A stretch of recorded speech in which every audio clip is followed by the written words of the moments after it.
I remember our teacher coming and telling us, oh, we got Man City scouts coming, and I ended up signing for them. Was there till like 10, 11. Yeah. And then signed for West Ham. And since then, you've been at Dagenham, Dartford, Faversham Town. Was it tough when clubs are letting you go? The pressure started kicking in, really. Did it? Yeah, like, as twins, I just didn't want to wake up. Drinking full bottles of Hennessy? Bottles of Hennessy, yeah. But then one of my friends rang me and was like, look, I'm with this agency that works at schools. Come, trust me, like, it's a special needs school, like, it's sick. And I changed as a person working at that place. So how did Love Island come about? They was kind of messaging me on Instagram. I was like, there's no way. I didn't really like Love Islanders back then. But I didn't know what I wanted to do. All I remember thinking was, I just want to get paid for being me. Let's just try Love Island. What were your emotions going Into the villa? Yeah, and you were in, Bro, you know myself. But you got to the final, didn't you? Yeah, I got to the final. Do you think you should have won it? Oh, I 100% should have won that, sure. Did you find love when you were in there, would you say? Welcome back to another episode of Inside the Industry Unfiltered with myself, Adam Smith. Delighted to welcome this man on the podcast, a man of many talents, footballer from Love Island, entertainer, dabbling into music as well now. Tyrique Hyde. Ty, thanks for coming on, mate. Thank you, man. Lot to get in today. As I said, I'm intrigued to find out sort of where your passion is and where your career is going. But I think it's only right that we start at the beginning in your sort of childhood. So tell us about growing up. So yeah, obviously growing up, my dad was a footballer, professional. So he was in the Premier League for I think 1 or 2 seasons, not really quite sure. Don't quote me on that. And also Championship. So just mainly in and around there, them sort of teams. And yeah, I had a good childhood, man. Obviously, as you can imagine, if your dad's a pro footballer, you have a decent childhood. You know what I'm saying? So yeah, I come from a good background, good family. And yeah, I was pretty privileged in that sense. Yeah, your dad is, for those who are unaware, Micah Hyde, who obviously played for Burnley, for Watford, played in the Premier League as well. Full Jamaican international as well, wasn't he? So give us an insight into what's that like. I imagine that there's a lot of positives that come with that, but there are challenges as well, because I was looking at his bio and he did move about quite a bit. So were you constantly moving as a kid, households? Yeah, we obviously was born in London, me and my brother. Yeah. So he was born in London in Redbridge. Yeah. And that's where we lived whilst my dad was obviously playing for Watford. And then, you know, when you're a professional footballer in the football industry, as you know, you can just move teams anytime. Yeah. So I remember one day my dad just coming home and saying, look, we've got to go move to Burnley. What, from London? From London, yeah. So we've moved up to Manchester.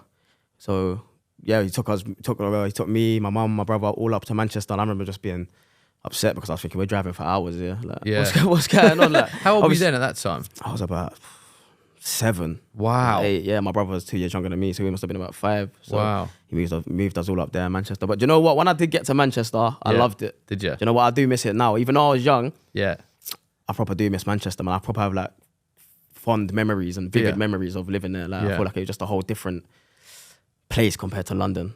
Yeah, really, I know what you mean by that. Different vibe, isn't it? Yeah, it's a different vibe. Like, I feel like everyone's a lot more like friendlier. It was more like a community, do you know what I'm saying? In London, I thought everyone's a little bit of a snob, you know what I'm saying? When you get on the tube, sometimes it's manic, isn't it? Yeah, do you know what I'm People saying? just like want to get, I know what you're saying. 2 great cities for a night out, though, to be fair. Different vibe, but different cities. Your dad's quite young as well, isn't he? He had you and your brother quite young. So do you remember did you live through his career? You remember his moments? Yeah, 100%. Obviously, I was a bit too young to remember the Watford days. Yeah. So obviously, but when he went to Burnley, I literally lived and breathed football as a young kid. Like, I literally loved it. Like, for example, like I'd go watch my dad on a Saturday at Burnley at Turf Moor, and then I'll go home and just replicate everything I saw in the garden. Like, and I'll be out there for hours, like smashing the ball against the wall. My brother weren't really into it as much as I was, to be fair. So I literally used to just, like, I'd pass the ball here, then run over there, pretend to be another player, then pass it back. Like, it was mad. And then my mum and dad had to like drag me in. Like, I literally couldn't stop me from kicking a ball back then in them days. What was it like having your dad? You obviously said the challenging part was moving house and stuff like that, but the perks of having a dad who was playing Premier League football, Championship football, was it,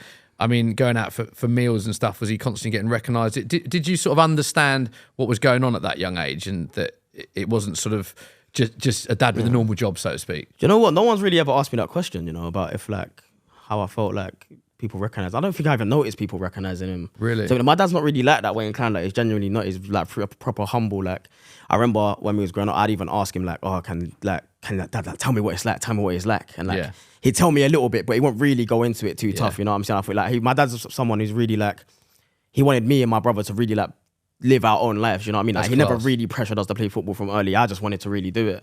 And like, my brother, like I said, my brother wasn't really too fond of it. He never just let us do what we want, really, let us have freedom. But obviously, like I said, when your dad's a pro footballer, there is perks, you know what I'm saying? When I get to watch football matches live and watch my dad every week, do you know what I'm saying? So it is obviously a sick situation. And back then, I always knew that my mum and dad always made it clear to me early that, yeah, like you are privileged, you know what I mean? Like you do live a privileged life compared to others. So I never really was never one to grow up and like look down on others or anything like that. Do you know what I mean? Because obviously I know my mum and dad both come from like very, very humble beginnings themselves. So they raised us, no matter what, like, how well my dad was doing that, to be grounded and humble. And that's class. So, so even though you had a lot or more than others, it was like very humbling. And your love for football didn't stem with your dad being super competitive and forcing you out in the garden. It was just because you were watching him, you wanted to emulate what he did. My dad never once would say, go practice. It's only when I've said like, Dad, I want to be a footballer. Yeah. When I've literally come out and he saw that I was hungry, doing the stuff myself, that's when he'd come in and step in and say like, cool, do this, do that, and give it advice. But he never really pressured any of us. No, he didn't. He didn't pressure any of us. I love that. Yeah. When he finished playing football, how did you react then? Were you sort of gutted that part of the journey was over? Because it sounds like you absolutely loved going to watch him play. I used to love it. Obviously, you know, when I was young and he was playing at Burnley, and like even Peterborough, you know, it's like Championship, League One and that. And then obviously as I started getting older, he got older in age, so his career started declining a bit. Then I remember going to like Barnet and stuff like that, and I was like, oh, like, this ain't quite the same, you know what I'm saying? It's not the same as Watford. Yeah, it's not the same as Watford and Burnley, but no disrespect to Barnet. Yeah, no disrespect to Watford, because obviously they're still good teams, good clubs. But yeah, I just remember thinking, oh, like, he's on his way out here. Do you know what I'm saying? And but it was obviously, I always just used to love going. I suppose that's the tough thing about football. Obviously, it's the dream job for a lot of people, but you do retire at a young age, don't you? Some people retire early 30s when a lot of people's careers are getting started. So that must be, I imagine for your whole family, a difficult adaptation period. Yeah. I feel like I never really spoke to my dad about how he adapted from playing to now. Obviously, he coaches now. He's at QPR, right? He's at QPR. He coaches at QPR. So I never really asked him about how did he adapt. But I remember, I just remember we were seeing a lot more of him.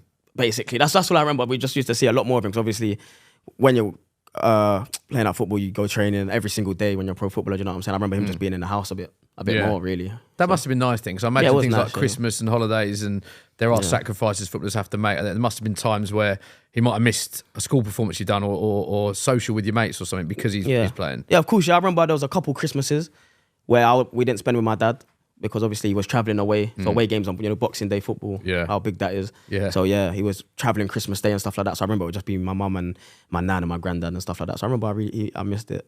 He missed it. So yeah, I can imagine that was quite hard for him to be fair as well. But I never really thought, where's dad? To be fair. Yeah. But, fair enough. Just hoping you talk. Yeah, I was like, you know, we was kind of used to it. You know what I'm saying? On the Saturday, we wake up, dad's not there. Yeah. You know what I'm saying? He's going to play football. I'm gutted. Hang on a minute. It's get electric. Yeah. You know what I'm saying? You got other things to take your mind off. Yeah, I get that. Fair play. So how did your journey into football start then? What sort of age did you realise you had a bit? Because obviously we're going to talk about semi-pro, non-league level that you played. I played in a charity game with you recently. You clearly got a lot in your locker. So when did you start properly playing? Properly playing football about 8 years old, I'd probably say. It's actually funny because when obviously, like I said, we was in Manchester, and I remember Manchester City, like scouts, and like the scouts that so up north you got obviously Man City, Man U, Blackburn, Bolton, all them teams. Yeah. I remember one day our teacher would just tell us, we was in primary school, so young school. Teacher would come in and tell us, we got Man City scouts coming. Wow. That during lunchtime or something like that. Like, they literally just come to the school and then they'll throw cones out. And we was literally on our school uniforms, like little boys, and they'll like dribble through the cones and then shoot at the end and stuff like that. And I remember we was all doing it. And I was remember like, hang on a sec, like I'm actually better than a couple of these boys here. Do you know what I'm saying? Like I actually got a bit. So you realised you had a bit. I realised I had a bit. And then obviously the Man City sent me a letter through my door. And basically like, we'd like to invite you down to the, it was in Moss Side, the training ground, like the academy training ground, to come and like play with the actual squad, the players that signed. So like basically a trial. Yeah. But so I've got scouted from my uniform in school with a couple other boys. Yeah. I still talk to a couple of them now, to be fair. Yeah. Yeah, it's actually mad. And then come down and trial. So I remember my mum used to take me. See, my dad was training and stuff like that. Sometimes my dad would take me. And then I remember just training with them. Like they literally just had 11-a-side game one time. It was one. I always remember this. I don't know why, because back in the day, Man City weren't really Man City of today. Do you know what I'm saying? So they was like a mid-table Prem team and that. Yeah. And I remember just one team was wearing the home kit. So the signed players was wearing a home kit, and the try-list was wearing the away kit. And it was you remember the Man City kit, yeah? With the red and the red and black. Red and black. The red and black. It was that kit. So I was wearing that kit. And then we were just playing against Robbie Fowler era. Yeah. What a player, by the way. Yeah. And then I remember just playing against them in that kit. And then I remember I just had a mad game. Like I played sick. Then literally they just wanted to sign me from there. But also at the same time as that happened, Blackburn, I was also on trial at Blackburn at the same time. So they both wanted to sign me. So it was Man City and Blackburn. And I remember just always thinking, because back then it's funny because I was like, I want to go to Blackburn because Blackburn's facilities was actually brazy, like very, very good compared to Manchester City. It's mad. Like the younger people listening to this will go, "What Blackburn, Man City?" Yeah, There was mad. a time, but back then when there wasn't a lot of difference in Yeah, terms that's what I'm of saying, yeah. the footballing giants of stature of the clubs. Yeah, that's what I'm saying. Yeah, it's actually mad to see how far Man City have come Yeah. now, innit? It's crazy. When I was growing up, yeah, like we said. And then I wanted to go to Blackburn. My dad was like, nah. My dad always told me, no, go to Man City, go to Man City, go to Man City. And then I ended up signing for Man City. But then everything took a U-turn because then my dad had to move club again. Yeah. So this time I think he was having some problems with the manager Yeah. at Burnley at the time and that. But fun fact about it, my dad captained every team he played for. Did he? Yeah, Every single team? I didn't know that. He captained at some Wow. point, which is quite remarkable, really. That is incredible, yeah. He reminded me that the other Did day. he? But I didn't really know it. He just told he me. rang you before he came to the pod. Say this. And then he had to move club again, so he moved to Peterborough. Yeah. So then he's So from Burnley to Peterborough, that's a long journey. So you're now moving house as a family because of that. as a family. But bearing in mind, obviously, I've got my friends now. Yeah. I've just signed for Man City. I'm thinking, I'm really doing my pathway. thing. Yeah. I'm like, you get me? I'm really like. What age were you at this point when you signed up for Man City? 9, 10. Wow, that young. Wow. Yeah, so I was young. So I signed for Man City I think I'm signed for Man City at 8, 9. Was there for till 10, 11. Yeah. And then my dad said, we got to go back down. So then I remember just being gutted, like, you're ruining my career, all of that stuff. When he was like, what are you talking about? You're 11 years old. Like, shut up. Sort of thing, you know what I mean? Yeah, yeah. But obviously when you're young, you don't really know what you're talking about. No, I get that. That's how you feel back then. At the time, that's everything, Yeah. And then he was just like, you'll be all right. Like, yeah. You're young. Like, just enjoy your life. So you had to leave Man City's academy because your dad moved down to Peterborough? Yeah, basically, yeah. And what happened after that then when you left Man City? Cool. So then when I've left Man City, I think, I don't know the facts on this. So I don't want no one to quote me or you get me. But there's something to do basically. West Ham Academy had links to Manchester City Academy. Yeah. So obviously every academy has links to each other. But they had like quite decent links back then. And I think Man City said to West Ham, look, we've got this boy, Tyrique Hyde. Yeah. He has to move back down to London. Do you want to take him off us for some sort of deal? Yeah. Or something like that. But obviously I'm really young. And West Ham was like, yeah, sure, we'll have a look at him. We'll come in. I remember and then I went to London. But I think the deal ended up being if I play a professional game for West Ham United, Man City get a bit of money. Right, okay. That was the deal at the end of the day, basically. And I was like, yeah, whatever, cool. And I remember coming down to London, and obviously it was Saturday they had training, West Ham. I remember, I got a good memory, by the way. You have, I was just thinking that. And then my dad obviously had a game himself. So this is where my granddad played a massive role in my career. So shout out to my granddad. Like, I literally used to stay at my granddad's house every single Friday night. Yeah. And he'd take me to training matches because obviously my dad weren't really about. Right. He was about, but obviously yeah. He lived with us, but he was doing his own career. Do you know so what he I'm saying? couldn't drive you to a game or whatever. Yeah. So obviously my granddad used to help my mum out. Yeah. Obviously my mum's got my brother and look after my. So I used to stay at my granddad's house in Beckton, and he used to take me to West Ham, like every single game my granddad would take me. Every single district games. I played for my district. You know, when you play for your county, my granddad would take me to everywhere, and he loved football. Do you know what I'm saying? And I owe a lot to him, to be fair, because he sacrificed a lot. Yeah. And he taught me to a lot of stuff. So shout out Granddad Ken. I love that. Yeah. Shout out Granddad Ken. So you moved to West Ham. So I moved to West about Ham. 11, 12, and then how long were you in the academy for? Then and then this is where things started to get a bit like football. Obviously, I was loving football up until this point. I think I trained with West Ham twice. They said, yeah, we'll sign him. I've signed for West Ham. Yeah, I was all right, you know. Yeah, I know. I've seen you, yeah. I signed for West Ham now. And then I don't know, football just started, my body, you know when you start getting to like 12, your body starts to change a little bit and it starts developing, and I just feel like things was happening with me that weren't really making sense to me. And also at the same time, there was obviously players have been at West Ham since they was like 8. Yeah. So West Ham had their favourites they're bringing through. And I feel like every academy especially in this country, I can't speak for any other country, I feel like every single age group at every top player academy, there's 2 boys they really want to push. Really? And the rest of the players, they're just there to help. Really? And I thought I was just one of the ones that are there to help. Because there's so few that actually make it. Do you know what I'm saying? So I feel like 1% or something. I feel like the academies highlight their key players that they think's gonna make it, or they want to make it for whatever reason it may be. Right. And then everyone else is just there to make up numbers because obviously you got to play with 9, 11 people. So I feel like the academy system is a bit mad in that sense in this country. Yeah. I don't really agree with it really. So you had it wasn't the experience you thought it would be having been at Man City at West Ham. How long were you there for? I was up to West Ham till about under 14s, under 15s. I can't remember which one. And then they released you. And they released me. How difficult was that? You know what? They didn't even release me. I was like I just didn't want to go any. Like it just switched. I remember just switching after one. I can't even remember. It just switched in my head one time. I was like, I don't want to go training. Like really? Petrified to go training, petrified to play. Like what? Why were you petrified? I don't know. When I look back in it, I don't really know. I think I was just scared of like I just didn't feel confident whatsoever in myself, or like, I don't think no one was really backing me. Obviously, my family was always backing me and stuff. I don't think anyone at the club was really backing me at West Ham. I don't think anyone really cared. So confidence played a big part in your development. Yeah, and I'm a confidence person. Do you know what I mean? If my confidence is low, I could have a really bad day, week, task. If my confidence is high, I'll be the best. Do you know what I'm saying? So it's, and I feel that's like a lot of people, and confidence plays a massive part, especially in football, because I generally feel like to play well, and you have to feel good. Otherwise, it's not really going to work, really. You have to really and a lot of players, elite players, you talk about that mindset. You look at like Haaland or Kane or people like that, they do have this elite mindset, don't they? I mean, we're talking about the creme de la creme there. Yeah, 100%. So when you... and I didn't have that. I didn't have an elite mindset when it comes to football. You didn't? If I'll be honest, no. So that's I didn't really have an elite mindset when it came to football. So you left West Ham, then where did your journey take you next? Okay, so then, when I've left West Ham, then stopped playing football. Completely for about a year and a half. Wow. I just said to my dad, I'm done with it. He was like, all right.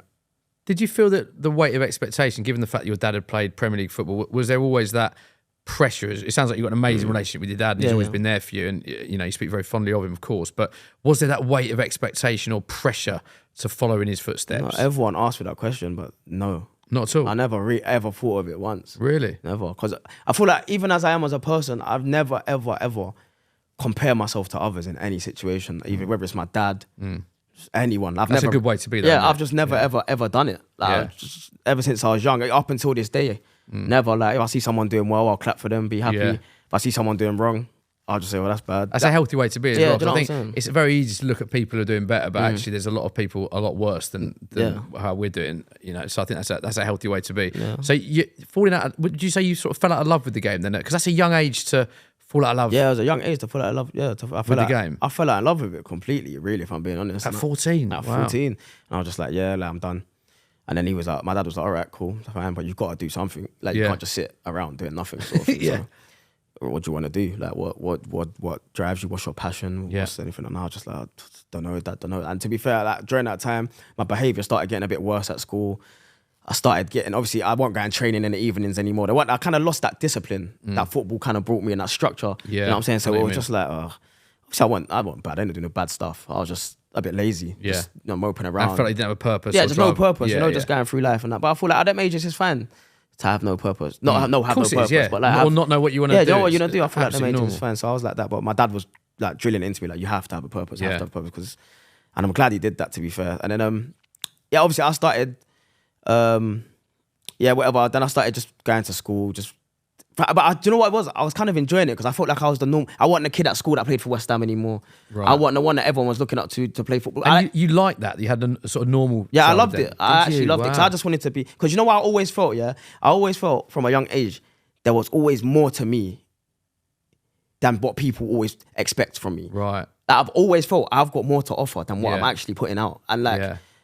I don't know. I always felt like I've got good. I thought I always had a good personality at school. Like, I was the guy that I could make people laugh. Like, I didn't have to be that stiff guy that just plays for West Ham. And just, you know what I'm saying? I didn't want to be that guy. Because it's interesting you say that you like the fact you were you weren't the kid from West Ham, because you'd imagine a lot of kids would look up to or be jealous or want to be that kid from West Ham. But you're saying the exact opposite. That when you left, you just had a sense of normality and you could have a kick about and enjoy it rather than have a kick about to become pro or whatever. That's what I loved, obviously, because now I'm playing for the school team for a bit, and it's like it's not tired. Obviously I still captain my school team and stuff like that. I was still the best player. Still balling, But it wasn't like when I'm playing against other schools, like, that's that West Ham player. Like, right, he's just good at football. Yeah, like, he's just that guy that's good at football. He's cool. He's the cool guy. I just wanted to be the normal guy that's good amongst my peers, and I just wanted to be the guy, feel like the guy. Do you know what I'm saying? Really, I didn't want to. Yeah, he's just that guy. Oh yeah, he's only good because he plays for West Ham. I didn't want to be that guy, really. So I was loving it. I was like socially. Probably when I quit football socially, that's when I really came into myself socially as a person.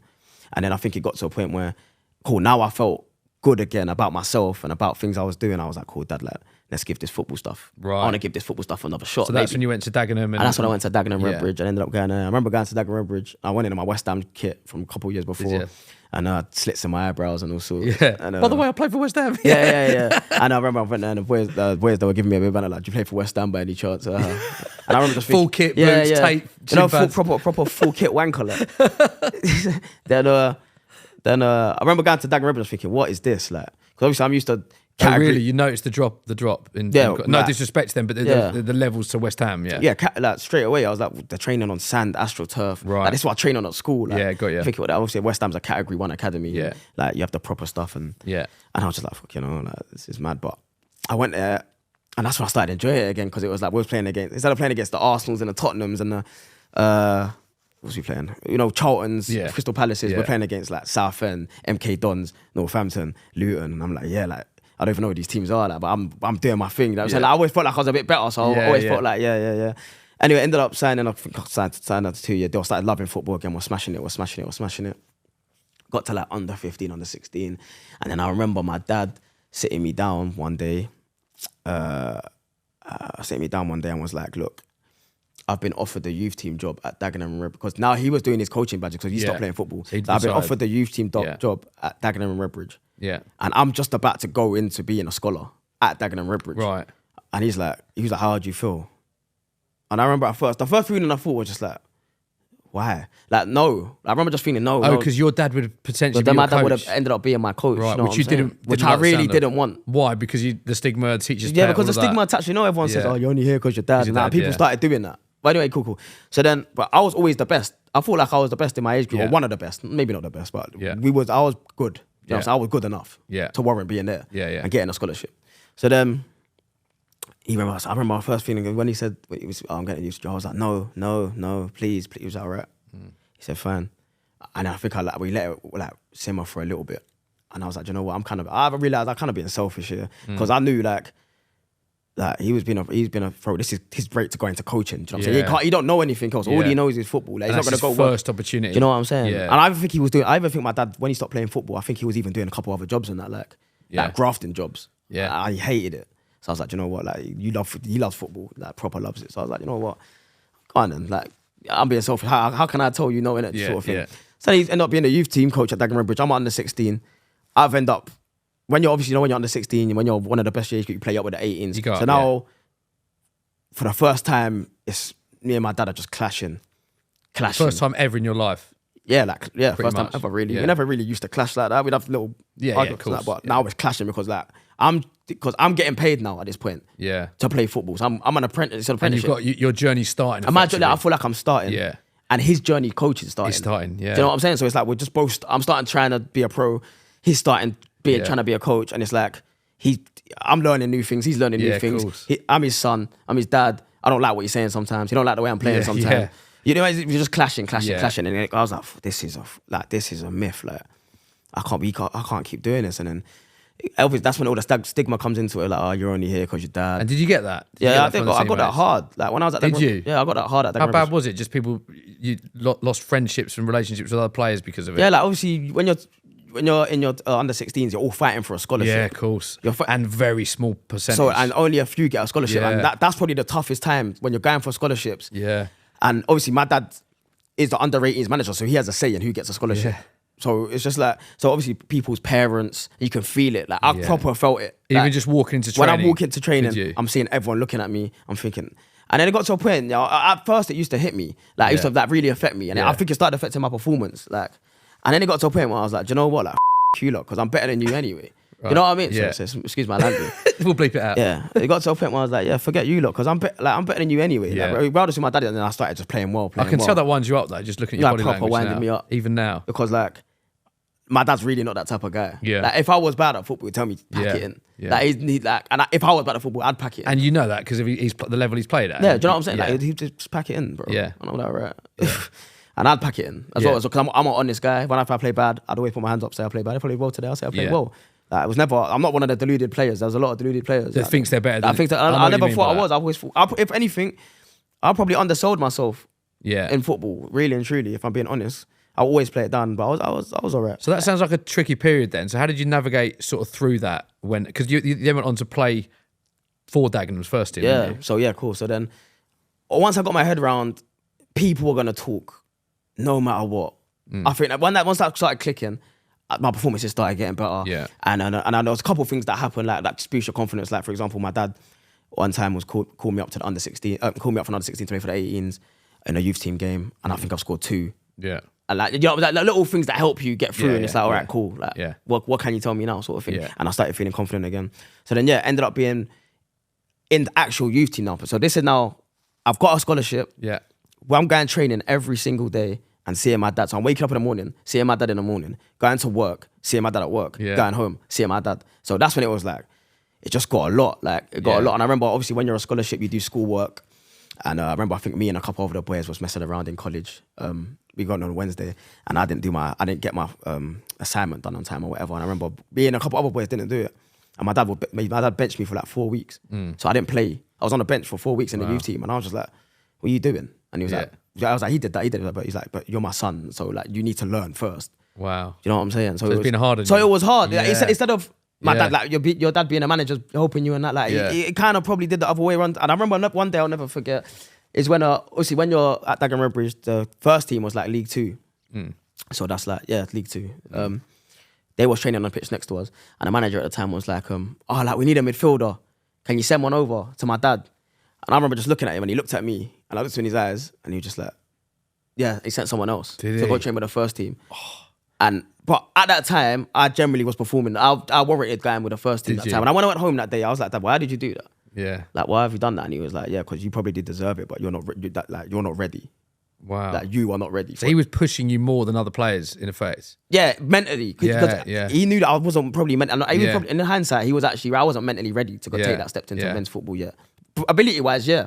Out of all my peers, but there were probably players that had more stronger mindset than me, was more mature than me. I wasn't like, you know what I'm saying? That was probably more mentally ready. So he sent someone else, and it's like, when your time comes, your time will come, sort of thing.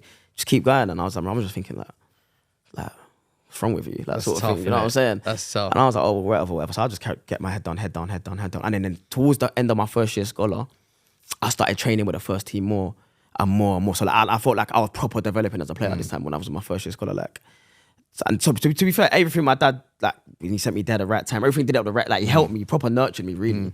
So, touch wood, obviously, I don't think, but my dad's a great coach, though. He nurtured a lot of players like that, in what way, like, he knew when to send the right players. Yeah, that's an important coaching aspect, isn't it? Because you might be the best player, but it's like, you see some young players get thrown into the deep end too early, and some thrive, but others it's too early in their development. That's what I'm saying. So,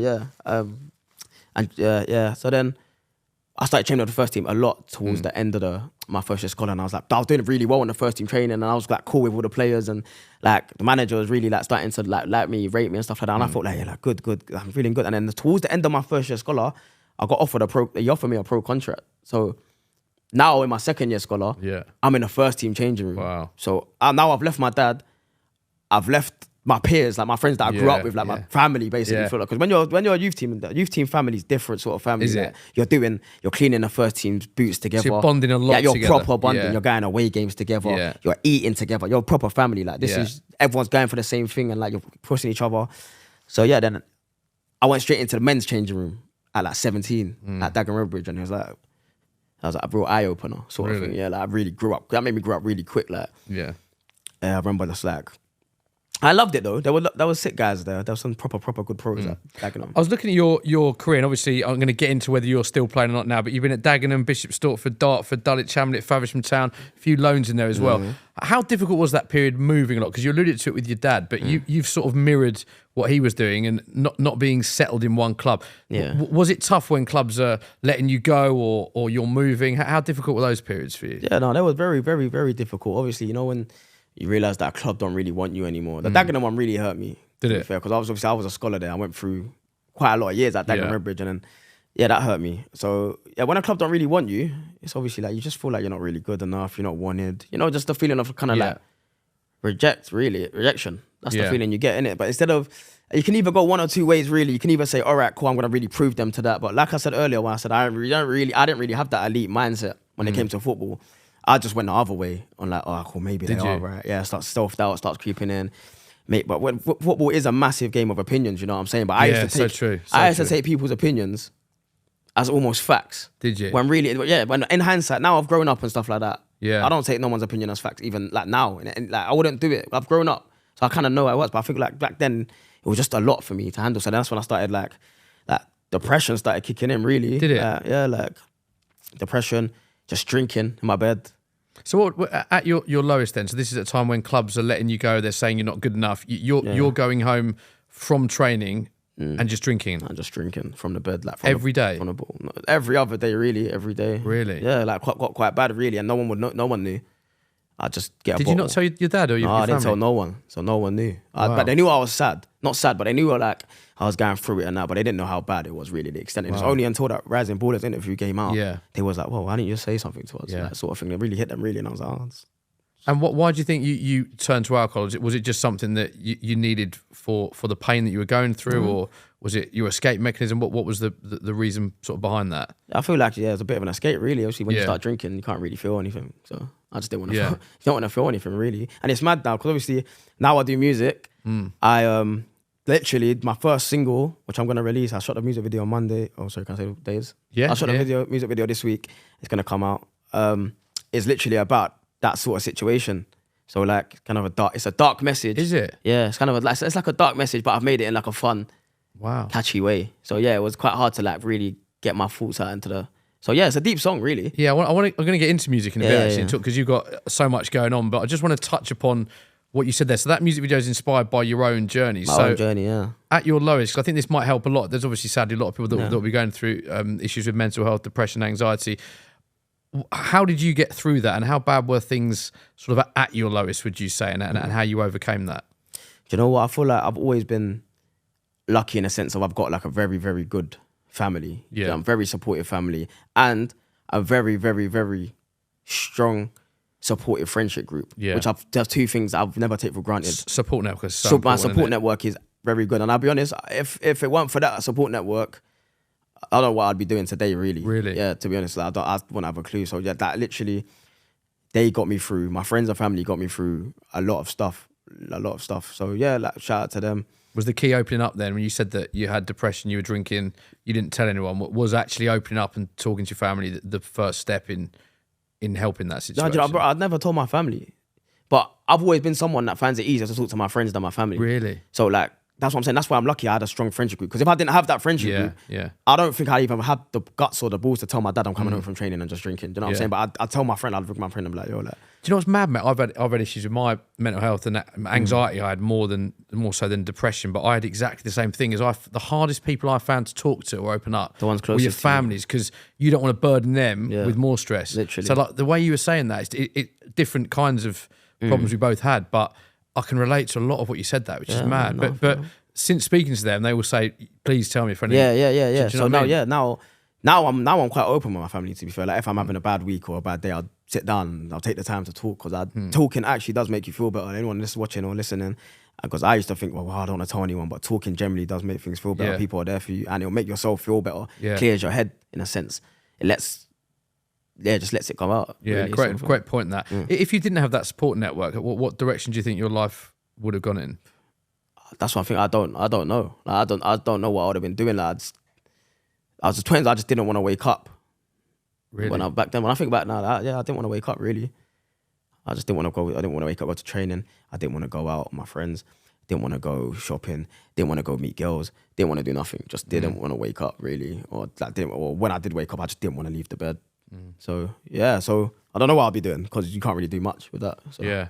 Well, it's powerful, mate. Credit for you overcoming that as well, and everything you've achieved since then. So, was that part of your reason to take a break from football? 'Cause I was going to ask, you're still only in your mid-20s now. We're going to get into Love Island in a bit, but are you technically retired? Are you not? Are you looking for a club? Where are you at with your footballing journey now? Yeah, do you know what? In football, my thought process with my footballing journey right now is a weird one, because obviously, like you said, we played in a charity game the other day and stuff like that. And when I do play in them, when I'm on a pitch, I think, I kind of miss this, you know? Like, you miss like doing certain things. Yeah. That's my thing. Like, I don't know if I miss it enough. I don't miss everything, but I'll miss taking the ball on my back foot and like putting a man in. It depends on what comes in. Yeah, do you know what I'm saying? Yeah, I'm definitely retired. How much they offering? Yeah, do you know what I'm saying? Maybe it depends, but I don't know. I don't know if I'd go back. If I do go back, I wouldn't really go back on. That's what I'm saying. If I go back now, maybe I would enjoy it more, because I'll be in a different sort of whole different mindset. Like, I don't really, respectfully, thankfully, God's grace, like I don't need the football. But back then I needed the football. So when things weren't going right at football,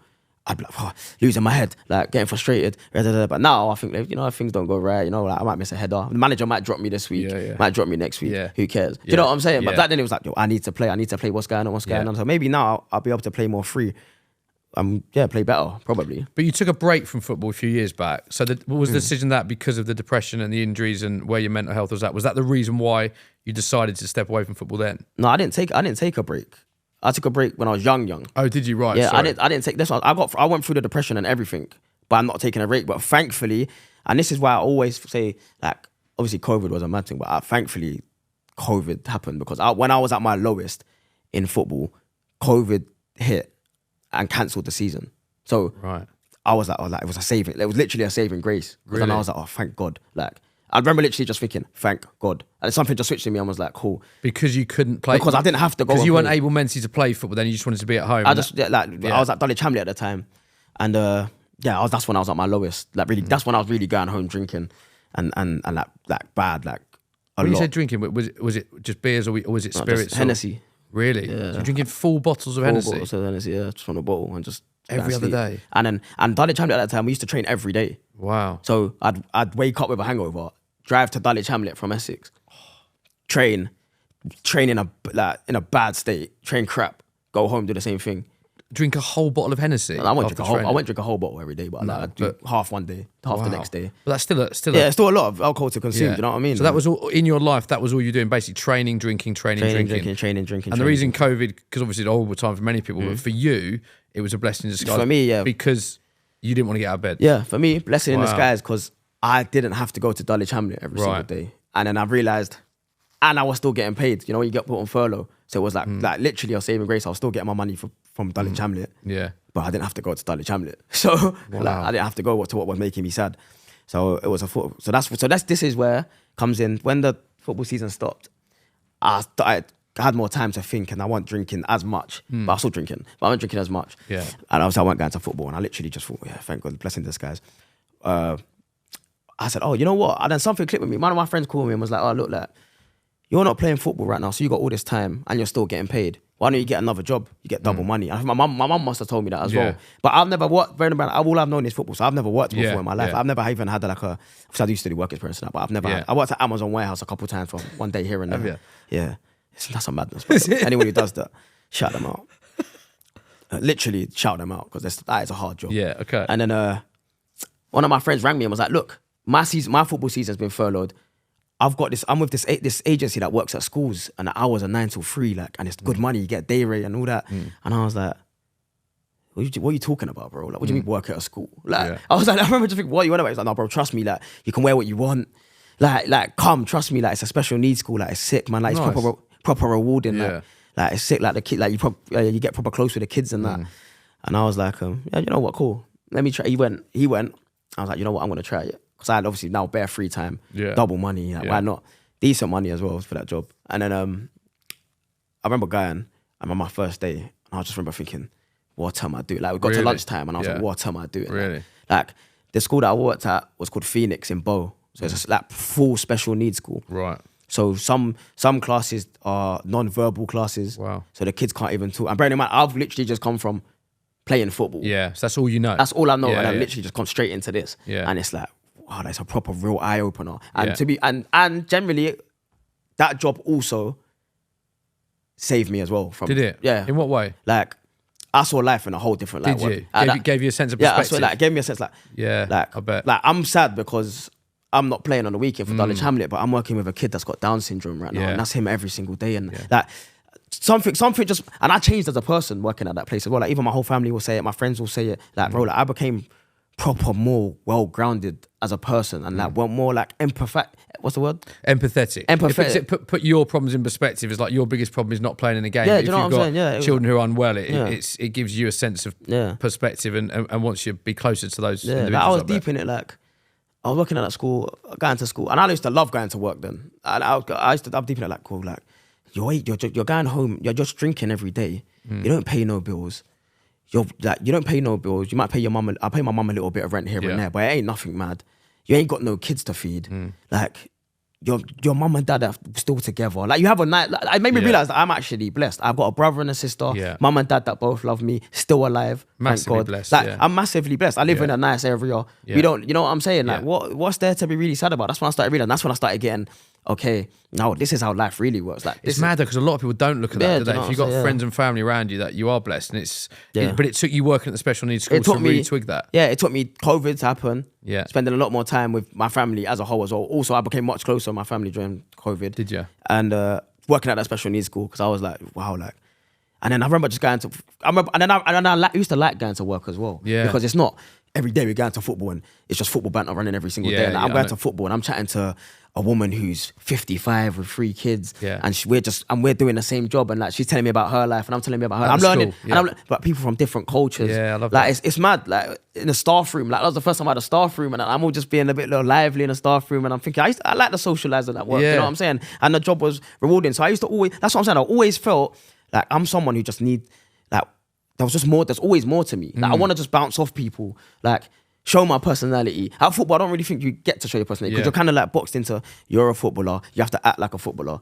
I never wanted to act like a footballer. Like I never ever wanted to act like a footballer once. I never wanted to be just I got an LV wash bag and that's just me walking around. I never wanted to be that guy. Yeah. I just wanted to be the guy. Yeah, that's that cool guy. He's funny. He can chat with old people, young people, black people, white people. Yeah. Like, I actually always wanted to be someone that can just interact with a lot of people and different people. And work allowed me to do that. Also at the same time getting paid decent money and. Seeing life in a different light and helping at the end of the day special needs children. Do you know what's amazing about this is like maybe wrongly, apologies, but obviously before I go into this pod, I imagine where the direction is going to go, and I'm like, obviously you're a good-looking lad. You played football. You're into music. You went into Love Island. The direction of where I thought this chat would go, but the most passionate I've seen you so far in this podcast is talking, which is and credit to you, is you talking about. Working in the special needs school, and you said that it saved you, and like the way your body language then when you were talking about that was really like that was a really important moment in your life. It almost. was, yeah. I always think that period was sick. And I even brought a couple of my friends in. That's amazing, mate. From my area, I was like, bro, you lot need to come and do this as well. Like, and they used to come, and then we used to be at work together. All the Dagenham's team is suddenly working. Yeah. A couple of boys that I was youth team with used to work with us together. So like, I love that. One of them brought me in actually. His name's Geordie Munguia, so shout him out. Yeah. So yeah, man, like that was sick. I used to love that. And I used to just felt normal. Like it's really interesting what you say about perspective, because I've had periods in my life where actually something happens and you do get a real perspective about thinking your football team losing is the end of the world when it's actually not, when you've given perspective. So it's lovely hearing that story. I'm sure the kids bonded with you amazingly. Yeah. So you know where I'm going to go next? Love Island, which I would say 98% of people know you from, and you know it's your life's blown up since then. You've got 1 million Instagram followers. How did Love Island come about? So basically, Love Island was a thing where they was kind of messaging me on Instagram for like a couple years before. And you're playing hard to get. Yeah, basically. They was flirting with me and I was saying, no, I'm playing hard to get. You say yes straight away, they've been you off. You know what? But genuinely, when they messaged me for the first couple of years, I was like, there's no way. Do you know what? So many people have said the same thing with reality. They don't believe because of a random DM, because you get a lot of random DMs now, didn't you? I mean, I imagine yours is way more than mine is, but you do get a lot, don't you? But you didn't believe it was real. No, I knew it was real. I was just like, there's no way I'm doing it. Oh, right. Sorry. So I knew it was them, but I was just like, there's no way I'm doing it. Why? Because do you know what it was? I don't know what I thought. As mad as it sounds, that I've actually gone on Love Island, yeah. I didn't really like Love Islanders back then. Like the people in it? I didn't really like them. Really? Like, I never thought I was like them. Right. That's my biggest thing. It's not that I didn't like them. I just thought, yeah, you're right, yeah. You're good looking, whatever. But like, you're not like me. Like, I actually just think you're not like me. So, and I used to watch the show and I used to think, oh, how would I act in that situation? Because what he's doing, there's no way I'd do that. Do you know what I'm saying? So I used to think, I'm not like them. So I just thought it weren't for me. Yeah. Because I didn't know how people was going to perceive me. I didn't know what they was going to think of me. Were you worried about that? I was worried about that. Do you know perception, what I'm saying? because it's such a global show with millions of followers and you're filmed all the time. Yeah. One confrontation and one thing can affect people's entire perception. Was that a concern for you going into it? Yeah, it was 100%. Yeah. And even now, I'll be honest, I'll be the first to admit, I feel like when I went on Love Island, I was different anyway. I feel like there hasn't really been a guy like me on Love Island before. So why did you decide to go in then if you had those doubts? Because I was feeling, I was working at the special needs school and then I moved to another school in my area. And I was going to training in the evenings, playing semi-pro football. Yeah. So I was doing that. And I thought, you know what? I can't really do this forever. I'm kind of losing the love for football. Like, I'm 20. I was 24 at the time. I ain't gonna play Premier And League. you're on short contracts. I'm on short moving contracts. a lot. Yeah. You don't know where your stability's like. I'm 24 in Ishman Prem. I ain't going Premier League. Right, so got you. I need. What can I do? And I'll always think, what can I do? And I was thinking, maybe I could start a business. Yeah. I was sitting down. Like every day I'd get a notepad and I'd say, I want to start this business. Would I want you? to start this business. And I'd think, no, scrap that out. Let me do Yeah, this, let me do this. yeah. And that's literally every single day. And also them times I started going to the music studio as well. Yeah. So I started making music at that time. But Right. not everyone thinks I just started making music after Love Island. But I was starting. Oh, making you did music it before? I was doing Yeah. it before. It's only now I'm doing it properly. Yeah. So then I was like, what can I do? Like I need to change my life. I don't want to work at this school anymore. I loved it. But I feel like I'm done with it. Like it's helped me. I'm always be what's the word? Grateful for the opportunity and that I did that job. But it's not what I knew. It wasn't what I wanted to do. Yeah, but fair. I didn't know what I wanted to do. That was my problem. So I knew I want to live like this. I like nice things, and I like, you know what I'm saying? I like nice fair stuff. point. I like doing nice things.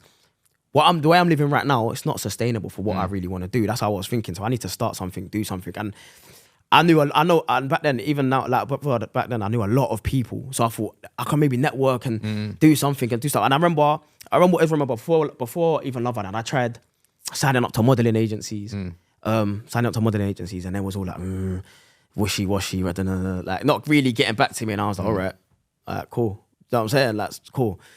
They weren't really having me. I was like, all right, so what else can I do? And then I was like, cool. Let's just try Love Island. Because it's almost right place, right time. Yeah, you know what I'm saying? Really. It literally just landed in the right I get place at the time where I don't want to play football anymore. 4 years earlier, your football career, you'd have gone. No, I was trying to but play football. You know what I'm saying? I wanted to be a pro footballer. Yeah. But I'm like, this ain't football's well done. I don't want to work in the school anymore. What can I do? And I remember all I remember thinking was, I just want to get paid for being me. That's all I wanted to. That's all I kept saying to myself. I just want to get paid for being. My mum, when I told my mum, I'm going to Love Island. Why do you want to go on there? I just want to get paid for being me, mum.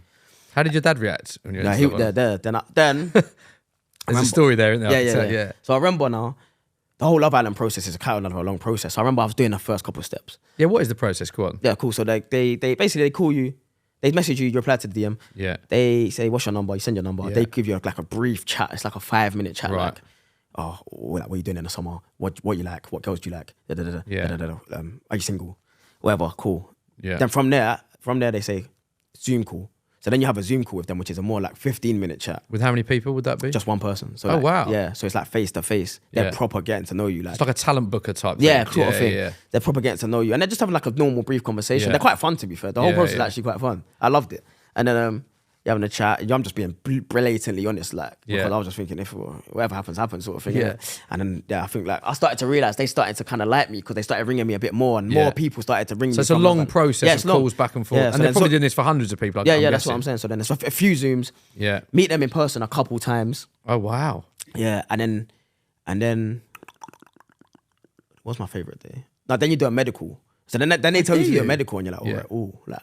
But they're never telling you. The whole time they're never telling you like you're going on. They always say to you, you might do everything. You might fly out there, but you might not go on. So even when they say you're flying out there, you're not guaranteed to be some in the people program. fly out to Love Island and then fly back. Do they? Yeah, it's mad. So they fly out more people than actually appear Yeah. on the TV program. Why do they do that? Because in case like to match the storyline on TV. Because you know what I'm wow. saying. Like for example, if I'm with this girl, we have an argument today, and they think it's sick to throw in a bombshell tomorrow. Wow. Do you know what Got I'm saying? ya, So got they ya. just have to keep people on standby like there Yeah. to just go in ready. But do you know what's mad? Even though they said to me, this might sound arrogant, but I don't care.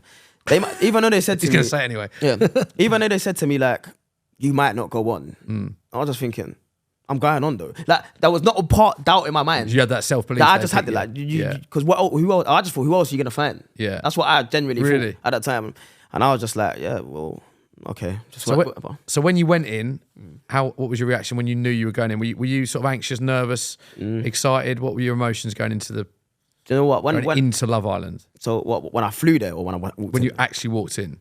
out into the villa, Yeah, and you're in. Bro, You I know was you're shitting in. myself. Well, yeah. That was a madness. That feeling, Because you knew how big you were in quite recently. You weren't in season one. So you knew the magnitude of that show at that point. That's what I'm saying. It was when I walked out, I was like, oh my god, like my heart was pounding. Was it? Feeling sweaty, and I'd never get nervous. More as well. nervous than playing football? Way more nervous. Really? Way more nervous.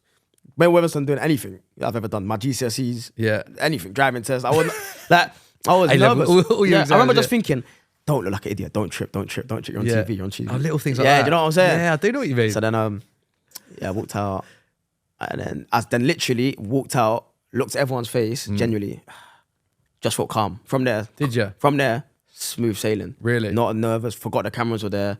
just was myself from the jump. Tell me what it's like. Are there cameras I'm intrigued to know what really goes on in Love Island. Are there cameras everywhere? I mean, like, are there cameras in the toilet? Yeah, cameras in the toilet. So like sometimes when you're just on the toilet, I'm looking up and seeing the camera. So if you need I gave a little wave and you need to do a number 2. Yeah, that's looking at you. Yeah, I used to wave and that sometimes. While you're on the toilet? Yeah. Is that not a bit weird? Yeah, it is a bit weird. But when you think about it, it's weird. Do you go to toilets now and just check there's no ghosts? No, it's mad when you think about it. The whole Love Island thing's actually crazy. That's mad. It's mad. Like you don't have your phone.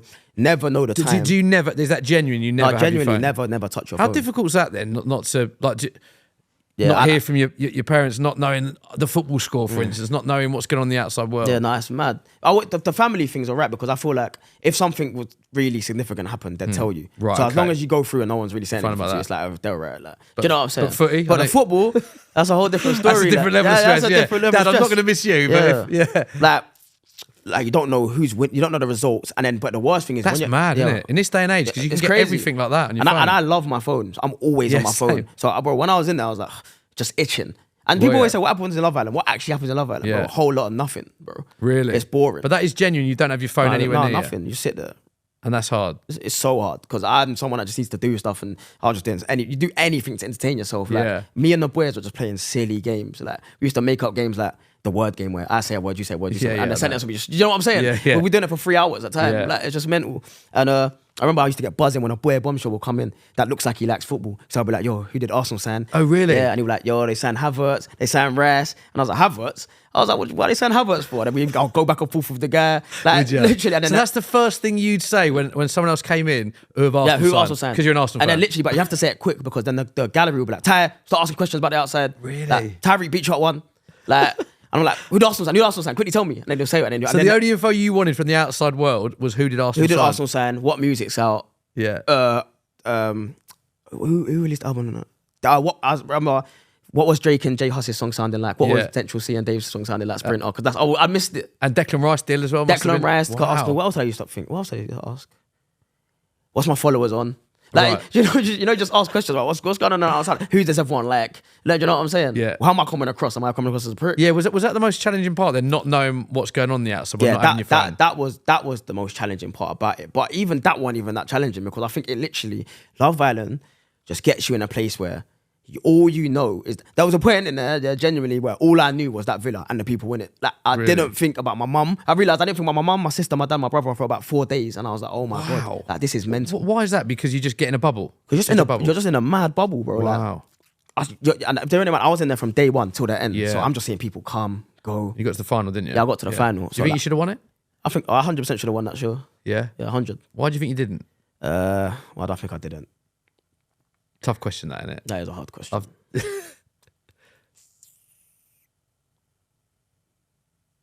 I know why I didn't do it, but I'm not going to say it. I know why I didn't think I did, but I'm not going to say why I didn't. But you thought you should have done. But I should have done, yeah.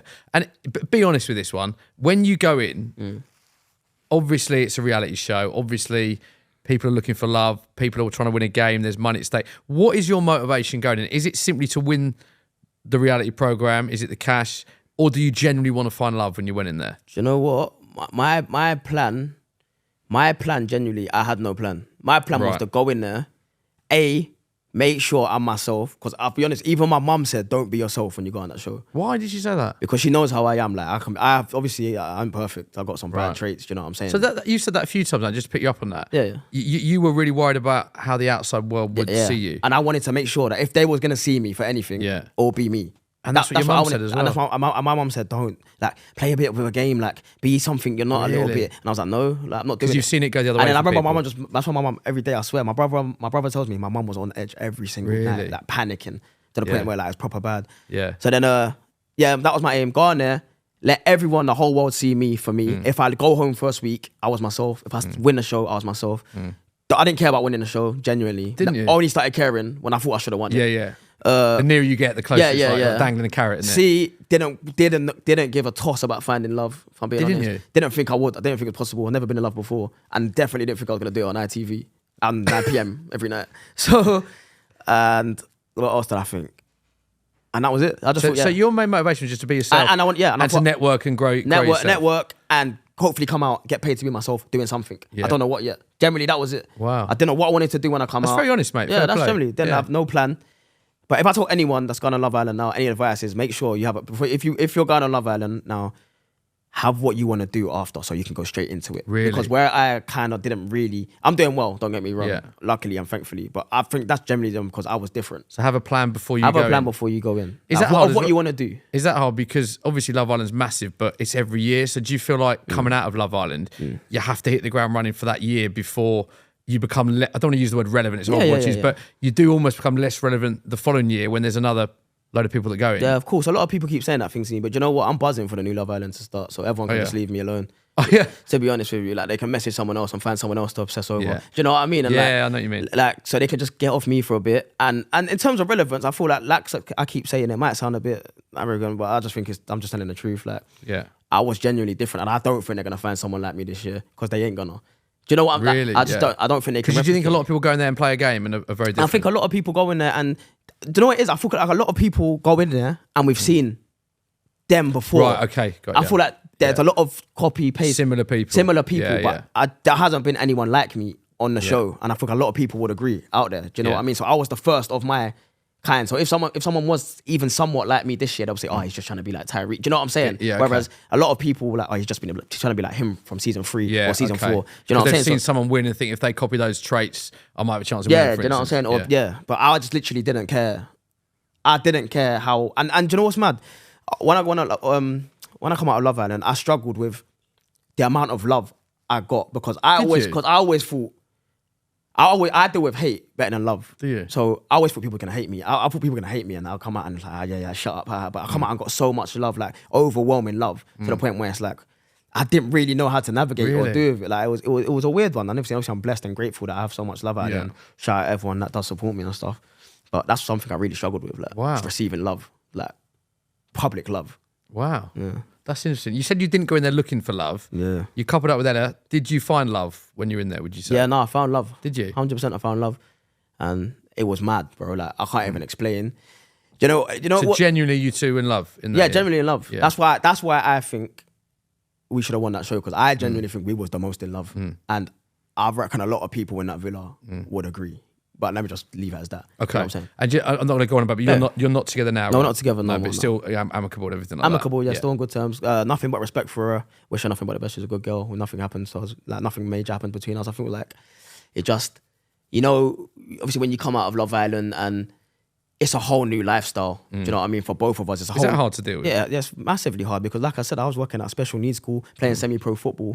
Coming out now, I'm doing nothing I was doing before. Like, do you know what I'm saying? Like, I'm not even playing football anymore. Yeah. So everything I knew is kind of been flipped upside down, and it's kind of. And sometimes, I find it hard sometimes because I feel like what am I actually doing here? Like, I find it hard to get a bit not motivated, but like to stay focused. Really, is it? So, yeah. Is it hard getting that big so quickly as well? Because obviously going into Love Island, you go in and then you come out and it's millions of followers. It's everywhere. It's not like building it up gradually. It's like, I look at my career, I'm nowhere near the level you at in terms of followers, but I was a runner, then worked in editing, then producing, then got my presenters contracts, and it's like, although it was a slow grind, it's like you almost appreciate that because 100%. you've worked your way up. And I always think people that win X Factor or go on Love Island, it must be so hard to deal with. And I can't even relate to your level of fame, but almost overnight. And you haven't had your phone to even see that happen. So are those moments afterwards actually quite challenging, but rewarding at the same time? Yeah, massively challenging. Don't get me wrong. Like, obviously, like you just said,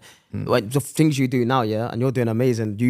You've worked for that and gone through that. So when people are saying, "Oh, Smithy, like, what's happening, bro?" You get that sense of, like, I worked for this. Yeah. When I go out and it's like, what's happening, Ty? Like, can I get a picture? I'm like, what do you even want a picture from me for? I didn't even do anything. That's how Do you feel that That's way? how I genuinely Yeah. feel. And I think, why would you want a picture of me? Yeah. Like, that's why I can't wait to drop music. Because then ask me for a picture. Because then I feel like I've done something. I feel like my talent earned me this. Not you just like my face and you like me seeing my TV every day. Do you know what I'm saying? Yeah. It kind of like, I find it hard to deal with that so many people just want to watch me.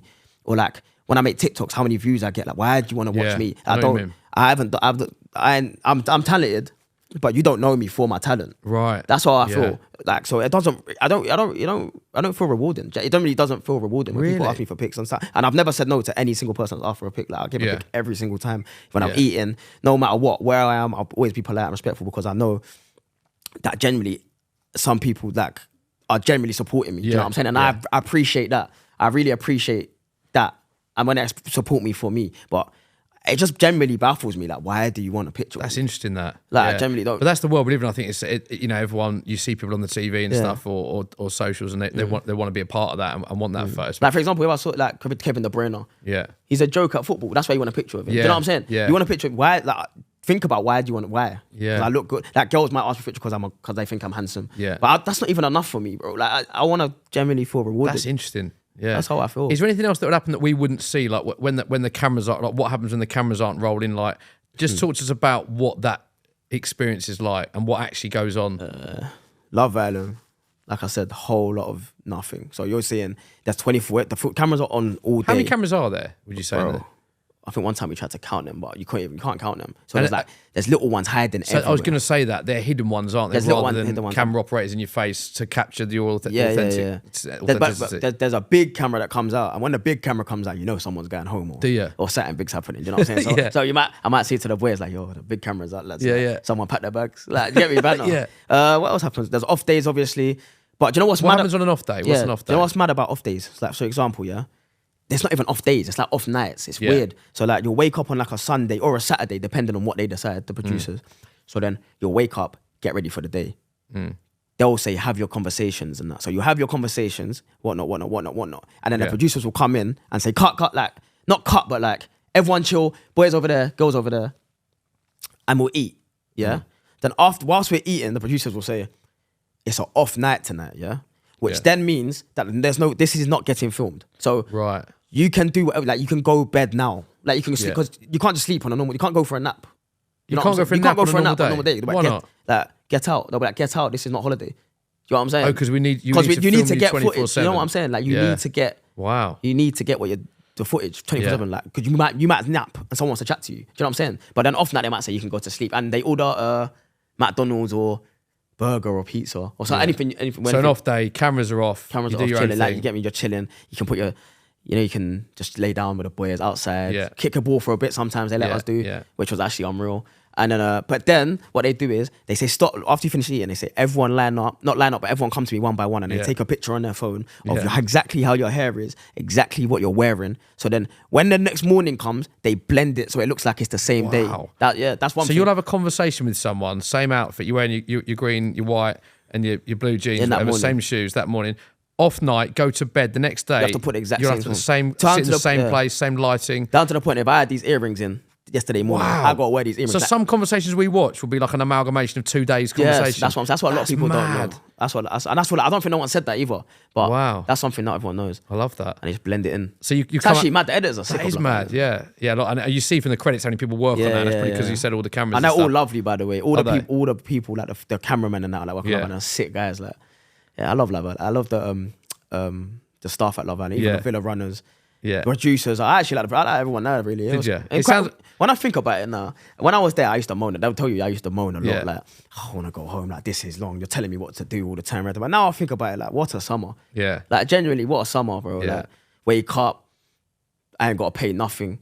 I ain't spending no money. I ain't got to pay for food. I'm just chilling in the sun, talking to girls and chatting to a couple of the guys. You know what I'm saying? It is sick, bro. It's not bad. It's sick. And since then, you've come out, and obviously, as we know, you got millions of followers. So what are you doing now? Because I see you doing a bit of content with Premier League. I see in music, football. So go on, tell us what's next for you. For me, basically, I feel like for me, it was very important for me to really do stuff that I'm really passionate about.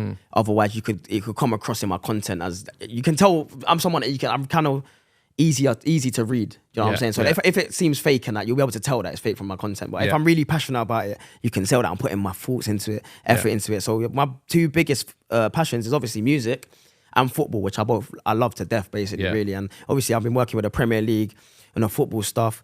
That's a bit of content creation for the Premier League. Yeah. Hopefully getting into some hosting sides for it. Class, yeah, man. So like, hopefully doing a bit of, back and forth banter with the players and stuff like that, which I think I'll be decent at. Yeah. And obviously music, like I said, I'm making my own music. Yeah, tell us about your track that's coming out. Yeah, the track's called Pain Hub, which basically is it's about pain, really, about my life story, about how I felt at one point in my life. It's not my life story, how I felt at one point in my life, and I really thought it was important to highlight that and do it in a cool way, because I don't feel like a lot of people speak about mental health, but I feel like with my platform and my followers and stuff like that, I can really do it in a way that resonates with people like me. So you can do it like that, you know what I'm saying? It can still be cool. I still go through it. That's amazing though, all that you've been through with, because you, again, people might wrongly assume that you'd make a music video about the fact that you've been a footballer, being in Love Island around girls, but you're actually using your platform to make a video about depression and mental health in a new way because of all that you've been through in your life, which is don't get me wrong, it's still powerful, isn't it? It is. That's what I'm saying. It's still got elements of being a footballer and living the life now, and it's all a bit of a blend, isn't it? It's just a blend of me, and it's a story that I put Louis together. Vuitton man bag in the music. Yeah, you know what I'm saying? Basically. Love that. Yeah, I put a little blend in that, and there'll be more songs coming. Like, I'm really passionate about music. Like, I'm not doing it with a label. I'm going 100% independent. I'm putting my money into this. Yeah. My effort, my time into this. You know, they probably see me on my Snap. I'm in the studio like 4 or 5 times a week, nights, going crazy, going hard. Love it. So yeah, I'm passionate about that, and I'm going for it. And football, and hosting really, hopefully, like content creation and stuff like that. And obviously the YouTube, I've got the vlogs and stuff. So yeah, it's interesting you said that you want people to ask for a photo for you because of recognising your talent. So you want that to be a journey, whether that's presenting, playing football or music. Literally. But that sounds like that's so important to you, not just to be recognised for the guy from Love Island, but actually pursuing those projects. We haven't spoken about your Arsenal as well. Little while gone since the end of the season. Have you gotten over the way that ended? Because it did look at one point like it was going to be Arsenal's title, didn't it? Yeah, you know what? I feel like when it went down to the last day, I just knew City was going to do the job. Yeah, I know what you mean. City was going to do the job. Do you know what I mean? But I feel like what really hurt is that I actually went to Spurs versus City to really Did you? Yeah, I went to the Spurs So you stadium. went to the Spurs game to support Tottenham? To support Tottenham. As an Arsenal fan? As an Arsenal fan. So how did you react when Sonny's one-on-one? Yeah, bro, if I talk, I'm in big trouble. You know what I'm saying? Nah, I was gutted. Jose then. I was fuming, obviously. I was like... Oh, mate, I've seen him that score goal. them. That's what I'm saying. As a Spurs fan, I saw that so many I times. thought it was in. I thought done. Like, Yeah. I was like, yes. And then when I was like, oh, is he kidding me? Like, winding me up and that. Wow, in the Spurs end. So You support Spurs though, innit? Yeah, I'm Spurs, Some yeah. Spurs fans are pathetic though. You're not having Are you one of the pathetic ones? I wasn't the one doing the Poznan at the ground. I thought that was a bit too far. But I can get Spurs fans not wanting Arsenal to win the league. It was a weird one. But how about you just try win the league yourselves? No, don't care. I think we will, yeah. I think we will at some point. Mate, I think it's been absolutely brilliant. We always end this by asking the same question. Just advice for people that are listening to this that might want to either follow in your footsteps, that might be looking to go to the music industry or football industry. Just wonder what advice you'd have for people that might be watching. One bit of advice I always live by is just don't really care too much what people think, man. Because at the end of the day, life's short and life ain't real. Look, I used to play football, used to work at school, went on Love Island. Now I'm doing music. You can literally do what you want and don't let no one tell you can't, really, at the end of the day, because the world's yours. Great advice. I love that line, the world's yours. I love that. And mate, I think it's been brilliant. Thank you for being so honest and open about talking about the highs, but also the lows. I think it's going to help a lot of people. So thank you very much for coming on. Love that. Thank you for having me, man.